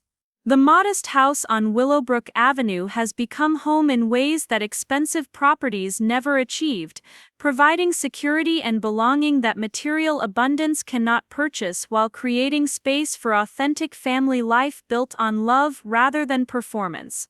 Emma and Lucas have decorated their rooms with artwork, photos, and collections that reflect their personalities and interests rather than adult design preferences or status considerations. Their sense of ownership demonstrates emotional investment in family life that transcends financial limitations. The evening routine of homework help, dinner preparation, and bedtime stories continues providing structure that prioritizes Emma and Lucas's needs over adult convenience, their comfort with predictable caregiving, allowing them to focus on childhood development rather than anxiety about family stability. Their trust in our routine enables them to take appropriate risks, form genuine friendships, and pursue interests that secure attachment makes possible. Their emotional freedom represents victory over trauma that could have defined their entire childhood experience. The future holds possibilities for college educations, career choices, and family relationships that Emma and Lucas will navigate from foundation of emotional security and self-confidence rather than trauma and family dysfunction. Their character development reflects values of compassion, resilience, and authenticity that stable single parenthood has modeled despite financial constraints and social pressure to maintain relationships that serve adult needs rather than children's welfare. Their potential remains unlimited by early family circumstances that legal intervention resolved before permanent damage occurred. Judge Morales's wisdom in recognizing that David's absence from custody proceedings revealed his true priorities continues validating her decision to prioritize Emma and Lucas's stability over his parental rights claims. Her judicial insight that parents who abandon legal proceedings for business convenience demonstrate character issues that extend beyond addiction or financial irresponsibility protected two children from ongoing exposure to unreliability disguised as rehabilitation success. Her ruling created foundation for authentic family life based on genuine care rather than court-mandated performance. The crisp November air carries the scent of wood smoke and fallen leaves as Emma walks home from Riverside Middle School, her backpack heavy with 7th grade honors coursework that challenges her academically while confirming the intellectual gifts that stable family life has allowed to flourish. At 12 years old, she moves through the world with confidence that reflects emotional security rather than the hypervigilance that once characterized her elementary school years when family chaos dominated her psychological landscape.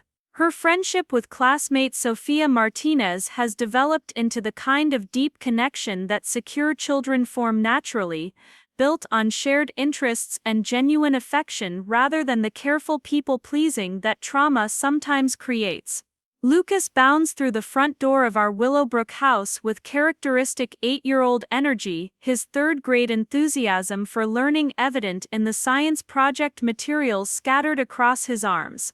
His teacher Mrs. Davidson describes him as curious, creative, and remarkably empathetic for someone his age, qualities that demonstrate healthy emotional development despite early childhood exposure to family instability that could have created lasting behavioral problems. His latest obsession involves building model rockets that he designs himself, engineering projects that reflect both natural intelligence and the confidence that comes from knowing adults will provide necessary materials and encouragement for his interests. The phone call from Portland comes on a Tuesday evening in December, David's voice carrying unfamiliar uncertainty, as he explains that his employment situation has become complicated and he's considering returning to Riverside area for fresh career opportunities. His tone suggests someone testing reactions rather than sharing definitive plans, his carefully neutral language masking whatever motivations drive his potential return after 18 months of geographical distance that naturally reduced visitation obligations. Emma's response to this news includes polite acknowledgement followed by immediate questions about whether his proximity would affect our established routines and living arrangements. Lucas processes David's potential return with characteristic directness, asking whether Daddy moving closer means they'll have to visit him more often or if their current life will continue unchanged. His 8-year-old emotional intelligence recognizes threats to stability that his verbal skills express through practical concerns about schedule disruption rather than abstract anxieties about relationship dynamics. His questions reveal a young person who has learned to protect his own emotional welfare while maintaining appropriate respect for adult relationships that don't serve his psychological needs. Rebecca's reaction to news about David's possible return includes professional wariness born from years of experience with absent parents who attempt to re-enter their children's lives when convenient rather than when genuine relationship repair has occurred. Her legal expertise suggests that geographical proximity often intensifies custody disputes as parents mistake physical availability for emotional readiness to resume meaningful parenting responsibilities. She advises documentation of Emma and Lucas's current adjustment levels and academic performance to establish baseline evidence of their stability under existing arrangements. The Christmas season brings our 7th celebration as an independent family unit, traditions that have evolved organically around Emma and Lucas's preferences while creating memories that emphasize connection over consumption. Emma's excitement about baking cookies for her teachers and Lucas's elaborate plans for handmade gifts reflect children who associate holidays with giving rather than receiving, their generosity demonstrating values that stable family leadership has modeled despite financial constraints that married affluence never required them to consider. David's December supervised visit occurs with Maria Santos facilitating interactions that feel increasingly artificial as Emma and Lucas mature into young people with sophisticated understanding of authentic versus performative relationships. His attempt to discuss potential relocation plans during their limited time together reveals ongoing focus on adult concerns rather than genuine interest in their school achievements, friendships, or personal growth during the months since his last contact. Their polite but distant responses suggest children who have learned to manage adult expectations without emotional investment. Emma's questions about her father's potential return demonstrate remarkable emotional intelligence as she processes complex feelings about family relationships, forgiveness, and self-protection that many adults struggle to navigate successfully. She wants to understand whether someone can genuinely change after years of prioritizing personal needs over family welfare, whether children have obligations to welcome parents who return after voluntary absence, and how to maintain appropriate boundaries while avoiding unnecessary cruelty. Her wisdom includes recognition that loving someone doesn't require accepting behavior that creates instability. Lucas's response to discussion about David's plans appears through increased attachment to our established routines and renewed bedtime conversations about whether our family will stay the same or change in ways that make him feel worried.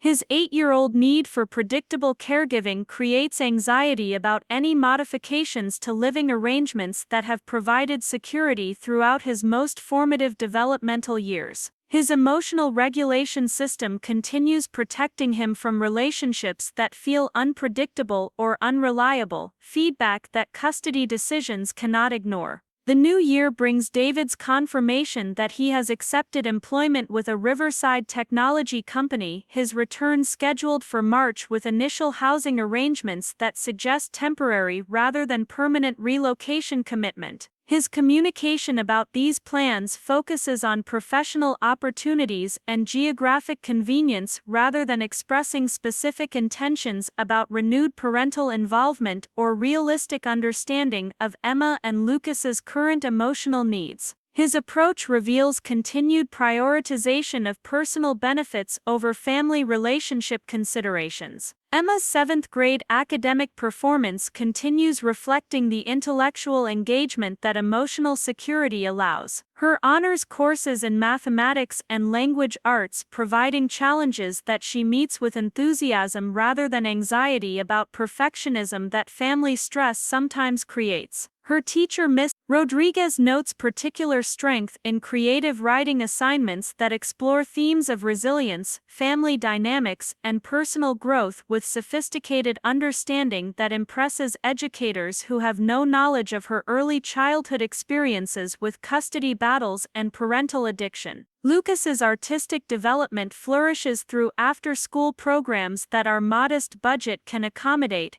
his paintings and sculptures reflecting joy and creativity rather than the dark themes that family trauma might produce in children's artistic expression. His 3rd grade teacher arranges for several of his pieces to be displayed in the school's main hallway, recognition that validates his talents while providing confidence that encourages continued creative exploration. His artwork consistently features bright colors and optimistic themes that demonstrate psychological health despite complicated family history. The March morning when David returns to Riverside brings notification through Rebecca's office rather than direct contact, his communication choices revealing ongoing difficulty with appropriate boundaries and realistic expectations about resuming parental relationships after extended voluntary absence. His request for immediate modification of custody arrangements suggests someone who believes legal proximity automatically translates into emotional readiness for increased parental responsibilities, misunderstanding that demonstrates continued self-centered thinking patterns that addiction treatment apparently failed to address comprehensively. Emma's reaction to news of her father's return includes mature consideration of her own emotional needs alongside recognition of legal realities about custody arrangements and family obligations. She expresses willingness to continue supervised visits while maintaining clear preferences about not expanding contact until she observes consistent evidence of genuine behavioral change rather than temporary accommodation designed to achieve specific goals.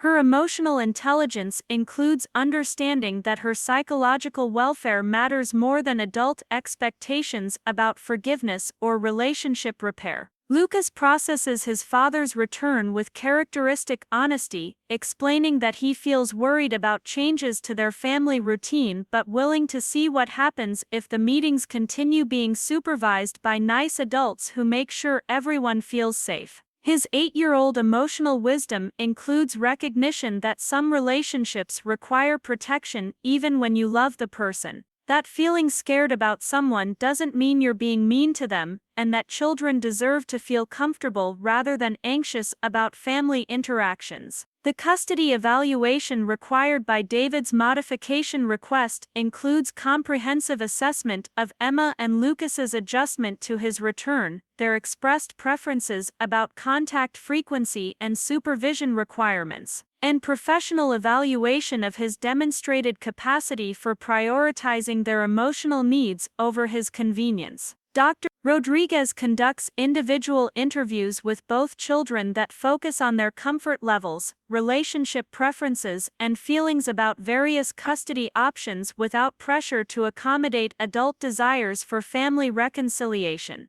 David's housing situation reflects ongoing challenges with domestic responsibility and financial management that employment stability hasn't resolved, his furnished apartment lacking child-friendly features or evidence of preparation for hosting Emma and Lucas during extended visits. His lifestyle choices continue revealing priorities that emphasize personal comfort over creating welcoming environments for his children, patterns that suggest limited understanding of what meaningful parental involvement requires beyond legal compliance and financial obligations. The supervised visits resume with familiar dynamics as David attempts to create connection through elaborate outings and expensive gifts rather than simple presence and genuine interest in Emma and Lucas's daily experiences, thoughts, and feelings. Maria Santos documents interactions that fulfill court requirements while noting the children's polite but emotionally distant responses to their father's performative gestures.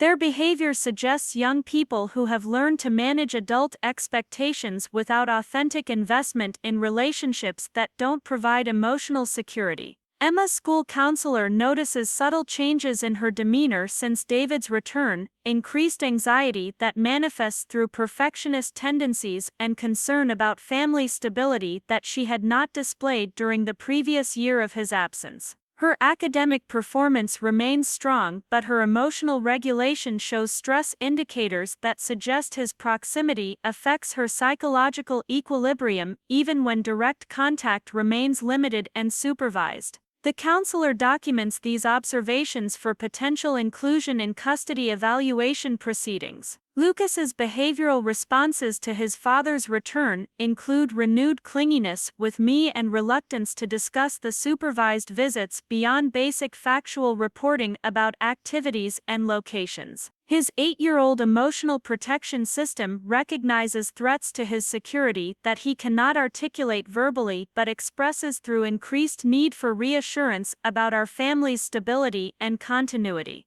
His regression to earlier attachment patterns suggests that David's presence creates stress rather than joy despite therapeutic support and careful supervision. The spring months bring Emma's acceptance into the middle school's accelerated mathematics program and Lucas's selection for the district's Young Artists Showcase, achievements that reflect their continued intellectual and creative development under stable family leadership. Their successes provide evidence for custody evaluation about the effectiveness of current arrangements in supporting their growth, while raising questions about whether modifications might disrupt progress that has taken years to establish and maintain. David's employment performance during his initial months back in Riverside includes attendance issues and conflicts with supervisors that suggest ongoing struggles with reliability and appropriate workplace behavior. Patterns that mirror his historical difficulties with maintaining consistent commitments. His professional instability raises concerns about his capacity to provide dependable parenting, even if custody arrangements were modified to allow increased responsibility for Emma and Lucas's care and supervision.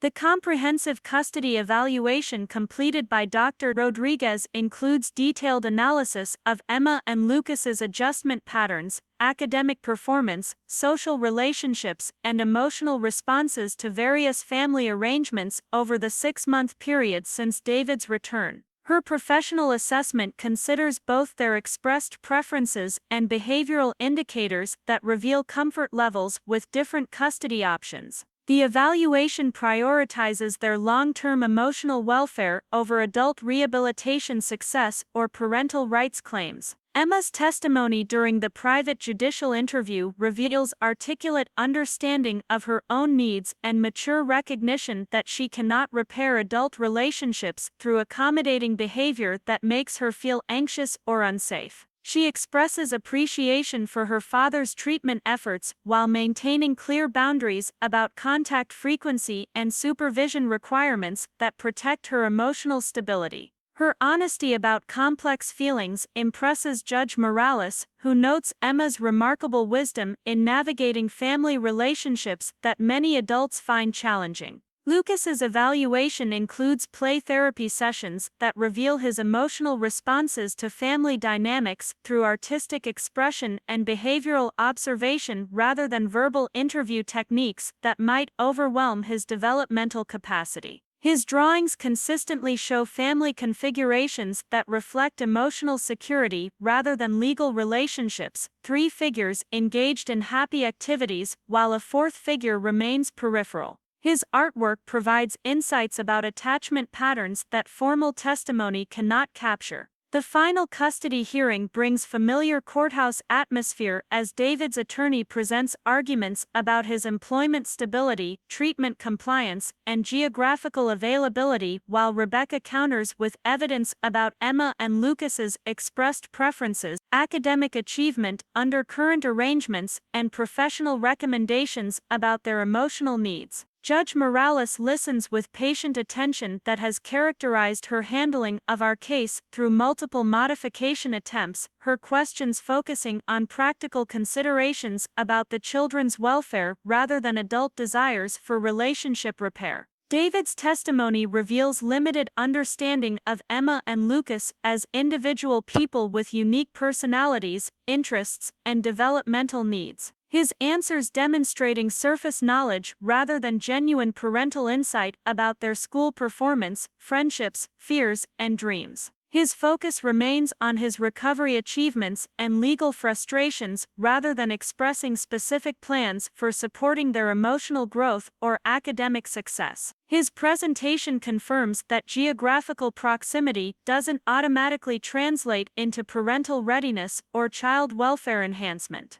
Judge Morales's decision maintains existing custody arrangements while acknowledging David's return to the area, her ruling emphasizing that Emma and Lucas's stability and expressed preferences take precedence over parental convenience or adult relationship repair goals. She commends his employment effort while noting that the children's demonstrated anxiety about custody modifications suggests that current arrangements better serve their developmental needs than expanded visitation would provide. Her judicial wisdom continues prioritizing child welfare over adult rehabilitation timelines. The relief following the custody decision creates space for Emma and Lucas to refocus on age-appropriate concerns like academic challenges, friendship dynamics, and extracurricular interests, rather than anxiety about family stability that modification proceedings had reintroduced into their emotional landscape. Their obvious happiness about maintaining established routines validates years of advocacy for their security over adult convenience, their resilience continuing to demonstrate remarkable emotional intelligence and adaptive capacity. The summer months bring our 8th annual vacation to my mother's lake house, where Emma and Lucas's excitement about swimming, fishing, and exploring rural environments reflects children who feel secure enough to embrace new experiences rather than clinging to familiar routines from anxiety about adult reliability.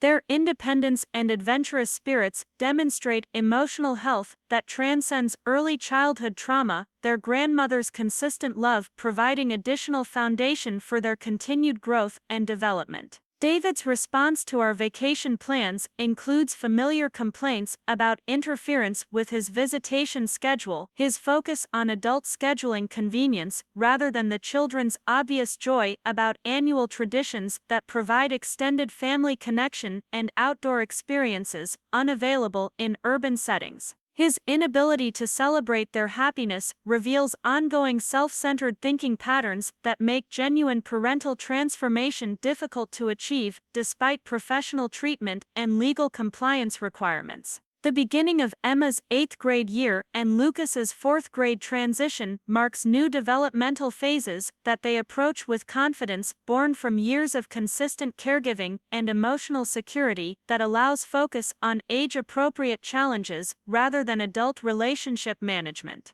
Emma's selection for student government reflects leadership skills and social confidence that stable family life has nurtured, while Lucas's enthusiasm for advanced art classes demonstrates creative talents that thrive under supportive encouragement rather than performance pressure. My promotion to nursing supervisor position at Riverside Community Hospital provides both professional fulfillment and financial security that validates career choices made during years when David questioned my priorities and competence. The increased salary creates college savings funds for Emma and Lucas while demonstrating that dedication and expertise create opportunities that dependency and accommodation cannot match. My colleagues' respect and friendship offer daily confirmation that choosing professional excellence alongside maternal devotion serves both personal growth and family welfare. The October morning brings news that David has again relocated, this time to Denver for what he describes as a significant career advancement opportunity, his departure creating familiar pattern of prioritizing personal benefit over parental consistency. Emma and Lucas receive this information with equanimity rather than distress, their emotional detachment reflecting years of interactions that fulfilled legal obligations without creating genuine parent-child bonds. Their reaction demonstrates healthy boundaries and realistic expectations rather than parental alienation. The modest house on Willowbrook Avenue continues providing security and belonging that expensive properties never achieved, Emma and Lucas having transformed their bedrooms into personal spaces that reflect their evolving interests and personalities. Emma's walls display academic certificates, art projects, and photos with friends that demonstrate her growing independence and social connections. Lucas's room showcases his artistic creations alongside collections of interesting rocks, feathers, and other treasures that reflect his scientific curiosity and creative nature. The evening routine of homework help, dinner preparation, and family conversation continues creating structure that prioritizes Emma and Lucas's developmental needs while fostering communication patterns that will serve them well as they mature into adolescence and young adulthood. Their comfort with expressing thoughts and feelings honestly reflects trust in family relationships built on genuine care rather than performance expectations or conditional approval.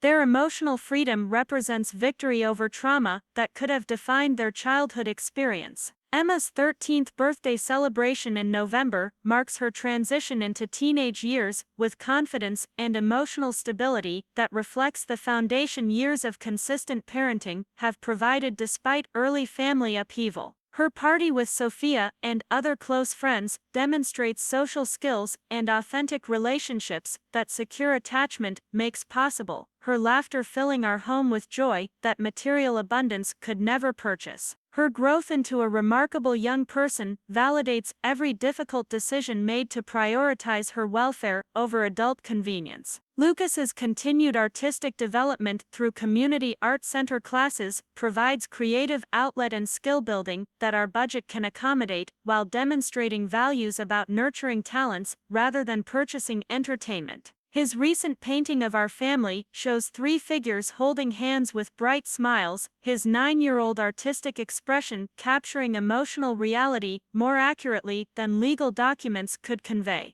His artwork reflects the love, security, and happiness that define our daily life together. The Christmas season brings reflection on nearly 8 years of independence from David's gambling addiction and emotional unavailability. Emma and Lucas's growth and achievements proving that children thrive when adult problems are resolved through appropriate intervention rather than family accommodation of destructive behaviors. Their character development reflects values of compassion, resilience, and authenticity that single parenthood has modeled while providing security that traditional family structure alone cannot guarantee. The future holds unlimited possibilities for Emma and Lucas as they continue maturing into confident, caring individuals who understand their own worth and maintain healthy boundaries in relationships while remaining open to genuine connection and authentic love. Their potential remains uncompromised by early family circumstances that legal wisdom resolved before permanent psychological damage occurred. Their story demonstrates that children can overcome difficult beginnings when one parent remains fully committed to their welfare above all other considerations. Judge Morales's original insight about David's absence from custody proceedings continues validating her decision to prioritize Emma and Lucas's stability over his parental rights claims. Her judicial wisdom, recognizing that parents who abandon legal proceedings for personal convenience demonstrate character issues that extend beyond addiction or temporary crisis. Her ruling created foundation for authentic family life built on genuine care rather than court-mandated obligations, protecting two children who deserved security more than they needed relationship repair with someone unwilling to consistently prioritize their needs. Up next, you've got two more standout stories right on your screen. If this one hit the mark, you won't want to pass these up. Just click and check them out.